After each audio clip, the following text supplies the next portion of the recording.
जय श्री कृष्णा। 12 लग्नों के विषय में हमने जो श्रृंखला शुरू किया है उसमें आज हम बात कर रहे हैं वृषभ लग्न में तीसरे भाव में यदि सूर्य बैठ जाता है तो किस प्रकार का प्रभाव डालता है। इससे पहले हम मेष लग्न की कुंडली में प्रत्येक भाव में 9 ग्रहों के बारे में बात कर चुके हैं कि कौन से भाव में बैठकर कौन सा ग्रह कैसा प्रभाव डालता है। तो इसी क्रम में आज हम देख लेते हैं वृषभ लग्न की कुंडली में सूर्य तीसरे भाव में बैठकर कैसा प्रभाव डालता है। तीसरा भाव पराक्रम का है, व्यक्ति के करेज का भाव है, व्यक्ति के कम्युनिकेशन स्किल्स का भाव है। यहाँ से व्यक्ति के पड़ोसियों को देखा जाता है, व्यक्ति के छोटे भाई बहनों को भी यहीं से ही देखा जाता है। यहाँ से व्यक्ति के ताकत को देखा जाता है, व्यक्ति के संघर्ष को देखा जाता है और यहीं से जो है छोटी छोटी यात्राओं को भी देखा जाता है। पत्रकारिता को और जो है मार्केटिंग को हम इसी भाव से ही देखते हैं।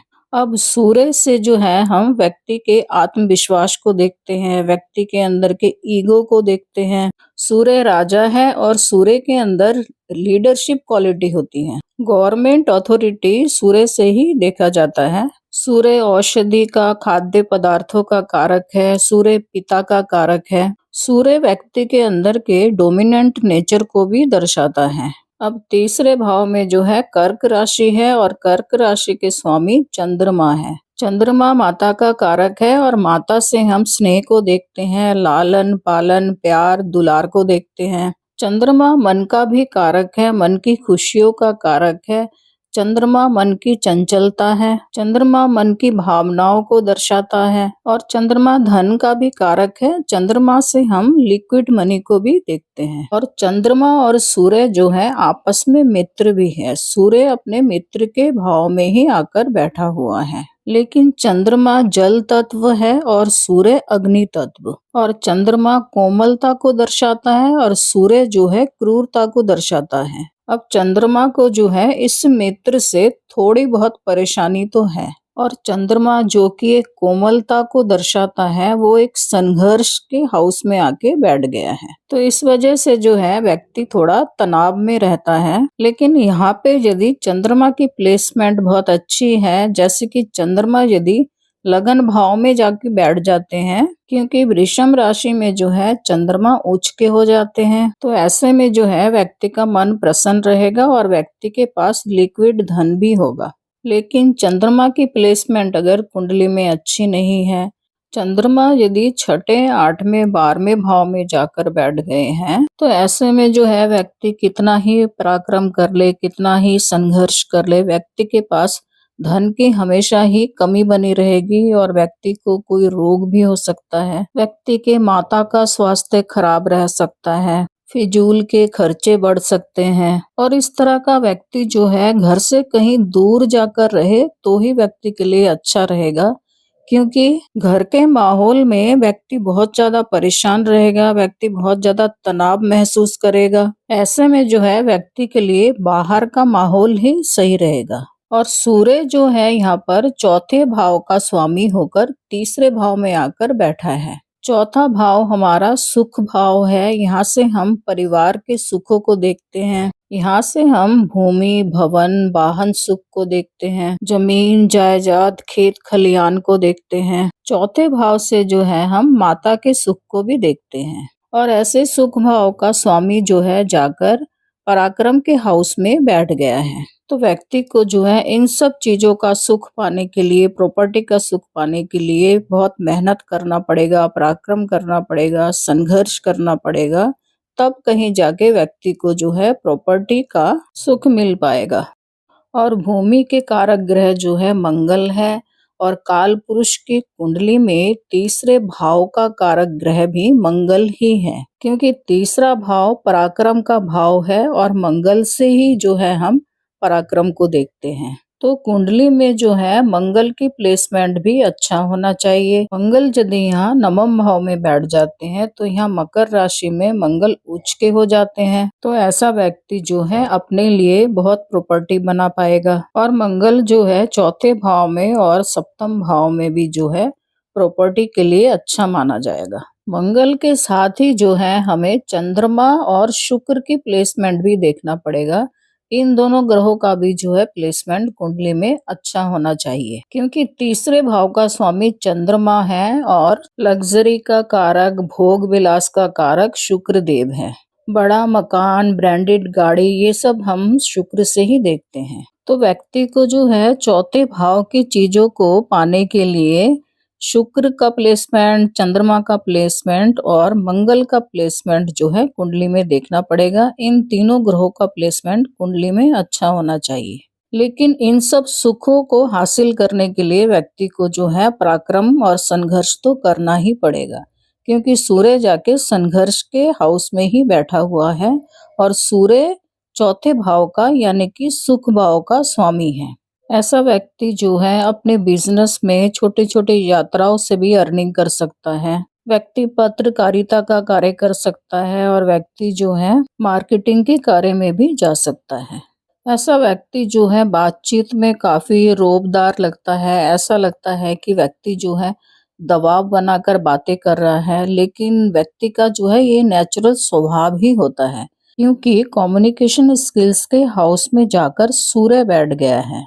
ऐसा व्यक्ति भले ही राजा के पद में ना हो, फिर भी उसकी बातचीत में एक रॉयल्टी होती ही है।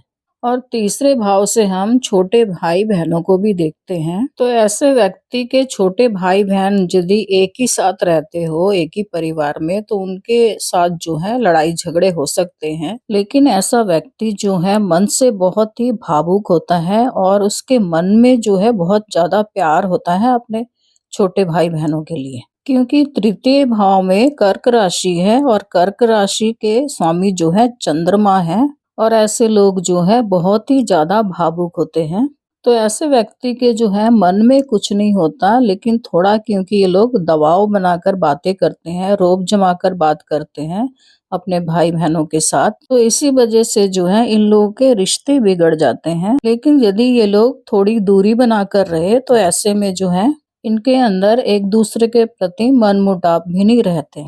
और सूर्य यहाँ पर तीसरे भाव में जो है 3 नक्षत्रों में हो सकता है, पुनर्वसु, पुष्य और आश्लेषा।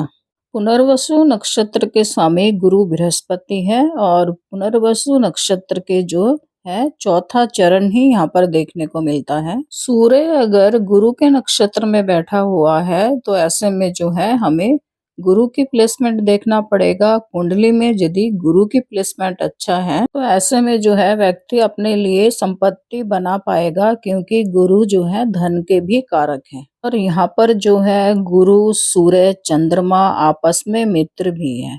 चंद्रमा की राशि है और सूर्य बैठे हुए हैं तीसरे भाव में, और यदि सूर्य गुरु के ही नक्षत्र में है तो ये सभी आपस में मित्र हैं। तो मित्र जो है आपस में एक दूसरे को सहयोग करेंगे और ऐसा व्यक्ति जो है सूर्य की दशा अंतर दशा में मेहनत करके बहुत ज्यादा धन कमा पाएगा। ऐसा व्यक्ति बहुत ज्ञानी होगा, दयालु होगा और धार्मिक होगा। और दूसरा नक्षत्र यहाँ पर पुष्य नक्षत्र है। पुष्य नक्षत्र का स्वामी शनि है और शनि इस कुंडली में भाग्येश है, कर्मेश है। और वृषभ लगन की कुंडली में शनि जो है योग कारक ग्रह है। तो सूर्य यदि शनि के नक्षत्र में बैठा हुआ है पुष्य नक्षत्र में, तो ऐसा व्यक्ति जो है मेहनत करके अपना भाग्य चमकाता है। कुंडली में जो है शनि की प्लेसमेंट अच्छा होना चाहिए। और तीसरा नक्षत्र जो है आश्लेषा है और आश्लेषा नक्षत्र के स्वामी बुध है। बुध भी जो है वृषभ लगन की कुंडली में कारक ग्रह है। तो कुंडली में यदि बुध की प्लेसमेंट अच्छी है तो ऐसा व्यक्ति जो है मार्केटिंग के कार्य में जा सकता है और अपनी कम्युनिकेशन स्किल्स के जरिए भी अर्निंग कर सकता है। लेकिन सूर्य यहाँ पर चौथे भाव का स्वामी होकर तीसरे भाव में जाके बैठा है। चौथे भाव से यदि हम तीसरे भाव तक गिनती करें तो ये 12वां भाव पड़ता है। और 12वां भाव हमारा खर्चे का भाव है, व्यय का भाव है और घर से दूर का भाव है। ऐसा व्यक्ति जो है बहुत ज्यादा खर्चीला होता है और ऐसा व्यक्ति अपने घर से, जन्म स्थान से कहीं दूर जाकर सेटल होता है। आइए अब हम सूर्य की दृष्टि को भी देख लेते हैं। सूर्य के पास एक ही दृष्टि होती है, सप्तम दृष्टि, और तृतीय भाव से सूर्य की सप्तम दृष्टि पड़ रही है नवम भाव में। नवम भाव को हम धर्म स्थान कहते हैं और ये व्यक्ति के भाग्य का भी भाव है।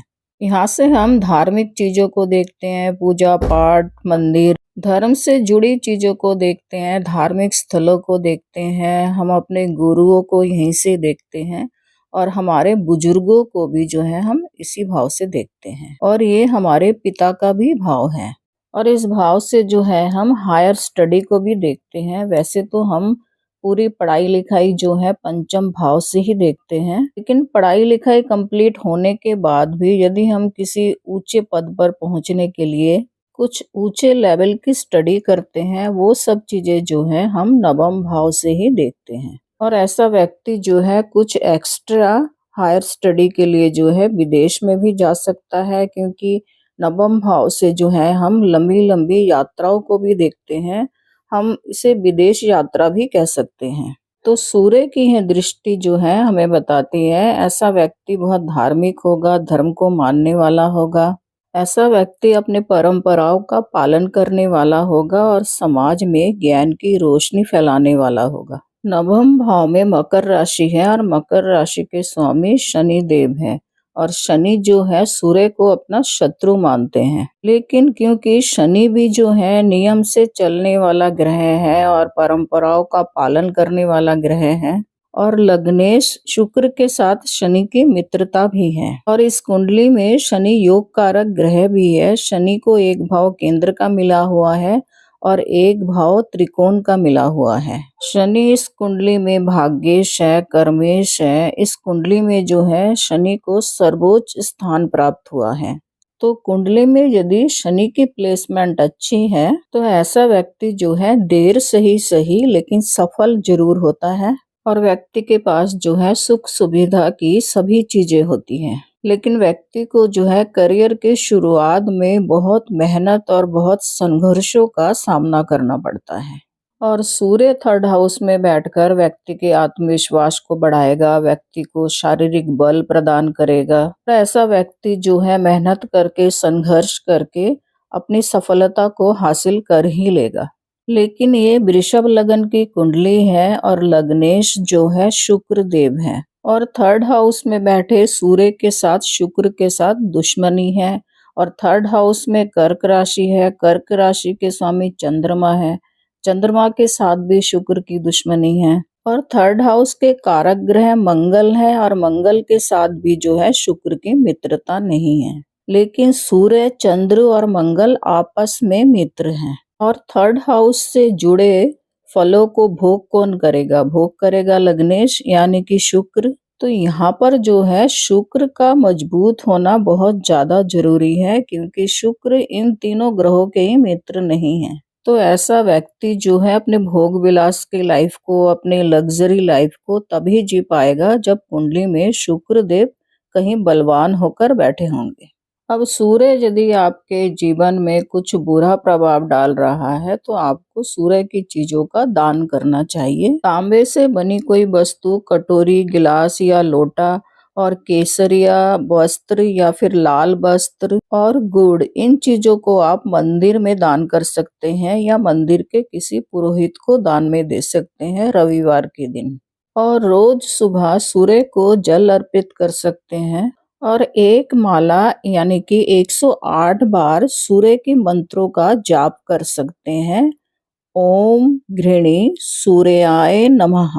और सूर्य के इन उपायों से आपका आत्मविश्वास बढ़ेगा, आपका स्वास्थ्य अच्छा रहेगा और जीवन में आपको सफलता हासिल होगी।